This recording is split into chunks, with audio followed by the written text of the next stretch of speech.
ஸ்கூல்ல திறந்தாச்சு உங்க பசங்க எழுதுறதுக்கு அடம் பிடிக்கிறாங்களா அவங்கள ஈஸியா எழுத வைக்கிற மாதிரி ஒரு ஐட்டம் சொல்றேன். அண்ட் ஃபர்ஸ்ட் ஆஃப் ஆல் இது 3 வயசுக்கு மேல இருக்கிறவங்க யூஸ் பண்ணக்கூடிய பொருள். அண்ட் ஆல்சோ இது விளையாடுற பொருள் கிடையாது, பேரண்டல் கைடன்ஸோட யூஸ் பண்ண வேண்டிய ஒரு ஐட்டம்.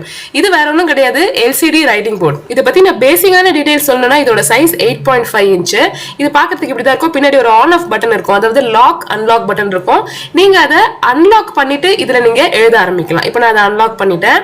இப்போ நீங்க இந்த சென்டர் பட்டன் பிரஸ் பண்ணீங்கன்னா அந்த பச்சை பச்சையா இருக்கிறது போயிடும். சோ இது ஒரே கலர்ல தான் எழுதும், பச்சை கலர்ல மட்டும்தான் எழுதும். இப்போ நான் பேர் எழுதிட்டேன்னா இப்போ இது வேண்டாம் எனக்கு அப்படின்னா இந்த சென்டரா இருக்கிற ரீசைக்கிள் பட்டன் மாதிரி இருக்குது, பிரஸ் பண்ணீங்கன்னா அதெல்லாம் அப்படியே எரேஸ் ஆயிடும். ஸோ பசங்களுக்கு இது ஒரு சின்ன ஒரு ஃபன் ஆக்டிவிட்டி மாதிரி இருக்கும்.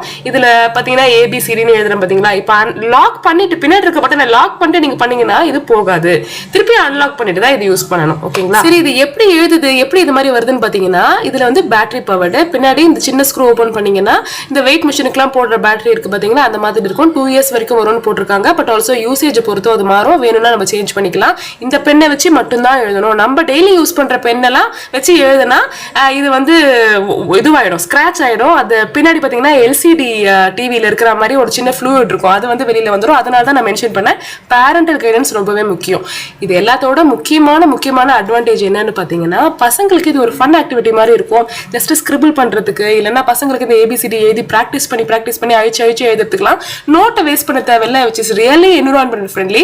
இந்த ஒரு எல்சிடி போர்ட் பாத்தீங்கன்னா saves 3 trees. அதுதான் ஒரு main attractive feature for me buying this board. நான் எப்பவுமே பாத்தீங்கன்னா பசங்களுக்கு ஒரு டிஃப்ரெண்ட் வே ஆஃப் லேர்னிங் ரொம்பவே எதிர்பார்ப்பேன். நான் குவைத்திலையும் பாத்தீங்கன்னா ஒரு பெரிய ஒயிட் போர்டு வச்சிருப்பேன், இந்த மாதிரி ஒரு எல்சிடி போர்டு. சின்ன வயசுலயும் பாத்தீங்கன்னா நான் ஒரு செவரில் வந்து எனக்கு ஒரு பிளாக் பெயிண்ட் அடிச்சு கொடுத்து அதில் சாக் பீஸ்ல எழுத சொல்லுவாங்க. ஸோ அந்த மாதிரி டிஃப்ரெண்டா பண்ணும்போது பசங்களுக்கு படிப்பு மேல ஒரு ஆர்வம் வரும். ஸோ அதனால தான் one of the reason for me buying this board. So உங்களுக்கும் வேணும்னா இதோட லிங்க் வந்து ஸ்கிரீன்ல இருக்கும், வேணும்னா செக் பண்ணுங்க. பை.